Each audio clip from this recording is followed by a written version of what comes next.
Hello and welcome to another exciting episode of Incognita Latina, Incognito Latino. You'll have to apologize, my phone making a mystery beep in the background. We'll just pretend that I'm recording in a hospital and that those are my vital signs. And they seem to be pretty steady, so, that's cool. Anyway, today I thought I would talk about names because a lot of people in my life and not in my life have an issue with not exactly sticking to the amount of names that they were given when they were born. Or, conversely, with having a strange amount of names that they got when they were born. For instance, in terms of being born with a name that we see as strange, the convention in America, the Western world, and a lot of places is you got your first name, your middle name, and your surname, which, because we live in a patrilineal society, we always pass down our father's last name, because that's what our mother inherits when she marries him, or when she has a baby by him, or whatever. It's a little awkward when you get to that territory. But conversely, a number of different cultures, including some Western cultures, i.e. Hispanic culture, do things a little bit differently. Something you may notice about Hispanic people is sometimes we have like 80 goddamn names, and it's really confusing. For instance, my personal opinion as to the greatest band possibly of all time, the Mars Volta. Most of the individuals in said band had more names than some sort of simile which involves so many names. Por ejemplo, we have the singer with the absolute epic frickin' belongs in Narnia last name of Cedric Bixler Zavala. The guitarist, Omar Alfredo Rodriguez Lopez.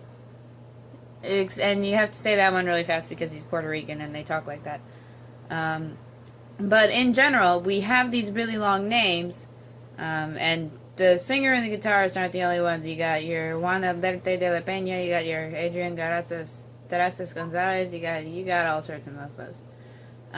But it's a Latin convention, because in a weird way we're a patriarchal but also matriarchal society, because all things that matter, like government, military, economic things, these are controlled by men, traditionally, and a lot of the household decisions that have to do with money and stuff are controlled by men, but other aspects of the household, which are incredibly important to the survival of the men who run society and I'm talking in a very very standard male-female heterosexual type of household.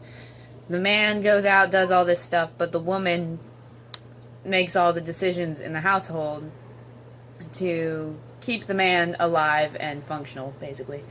To acknowledge this fact, and also the fact that as Catholics, Hispanic people have a lot of kids and it gets really confusing, we pass on the surnames of both of our parents. So, for example, you have, let's see, let's do Omar Rodriguez Lopez. Omar Rodriguez is his father's last name, so the first name is the quote-unquote more important one. If he had children, that's the name that he would pass on to his kids. Lopez is his mother's last name, and technically his mother's father's last name, but it's the one that she brings into the marriage. It's the one that she brings into, it's her chromosome in the little spermy goo that turns into a hot, sexy Puerto Rican talented baby. But Latinos are not the only ones who do this. There are also cultures where you have multiple names for a whole host of cultural and historical reasons, or where you only have one name, because maybe your people don't act as tribal or as, it's a good word, as communal as other peoples do. But there are a number of other instances where people tend to have lots of names and you're not quite sure which one is their real name or if they have a real name. For instance, let's talk about artists of all sorts of types. Now, sometimes artists change their names because they want to, because, I can relate to this personally because throughout my life, I didn't really like my first name, so I went through a bunch of different artist names and pen names. And sometimes people do that out of fun. Sometimes they do it just because, it gives them a chance to put on a different coat. It's almost like acting.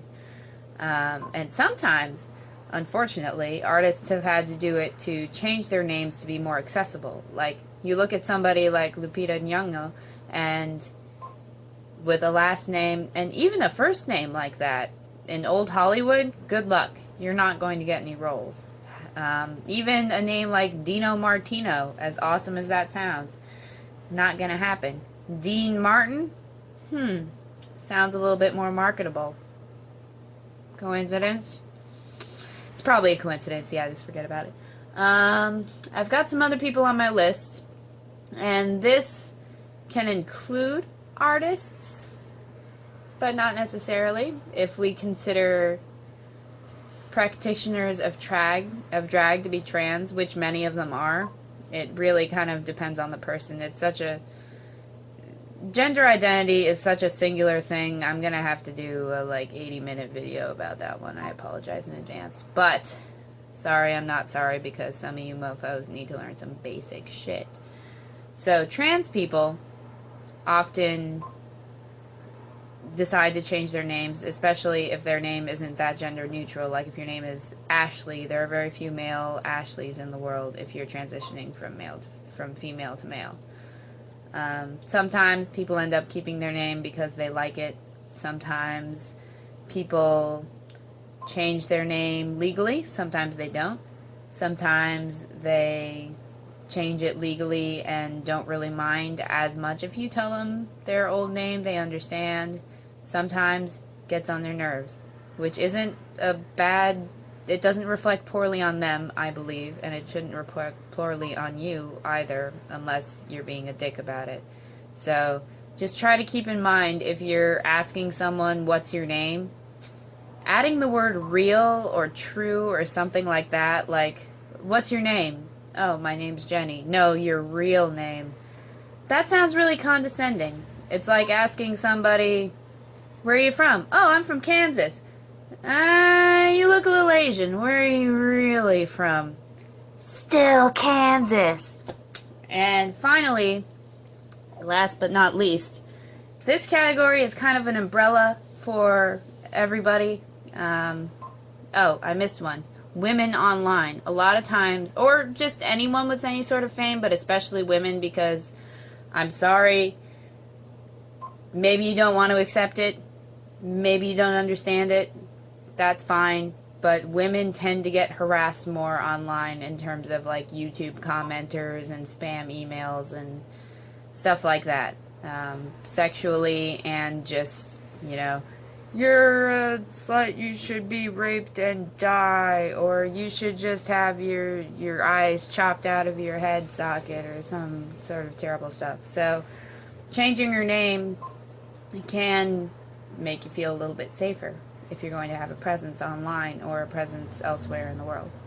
But finally, I wanted to include victims of abuse, because even if you don't fit into any of those categories, but you still have always gone by your middle name instead of your first name, let's say, maybe there's a serious reason for that.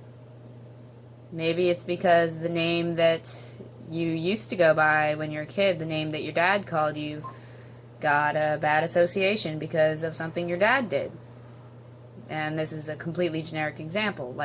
Things like that happen that lead to somebody maybe not really associating with the name that's on their birth certificate, or the name that people typically call them. So you think it's not a big deal when you, let's say, call your friend Thomas Tommy. Maybe Tommy is the name that someone called him when they beat him. Maybe he really prefers Thomas. Maybe he really prefers Trebles. Maybe his name is Treble, and he is much more comfortable if you call him Treble or Tribbles, like on Star Trek. Basically, my point here, as the point in most of my videos I believe will be, is chill out and be a little more understanding, if you can. Because I know it's hard. I know it's hard to understand things when you haven't gone through something similar in your life, like wanting to change your name. Maybe you were born with the name Tom and you go by Tommy, you go by Thomas, you go by Tom, Tim, Tubadoo, you don't really care. Sometimes it does matter to people. So sometimes, especially if they fit in any of the categories I mentioned, I might think about it. And even if they don't, maybe they're trying to hide it from you, and it's better safe than sorry. And if someone introduces themselves as one name, go with that name. Even if you've called them Schmitty for the past 30 years. It's Schmoody now, bitches. And that will end another altogether too long episode of Incognit Latino con Pelis, con Elvi, con Elvia, con Akane, con all the different names that I have, because congratulations, you've solved the mystery. This is very relevant to my life. Not for any particular reason, but just because I thought I would share some understanding with the world. So, thanks for listening, world. I heard you. And I'll talk to you later. I love you. Okay, bye.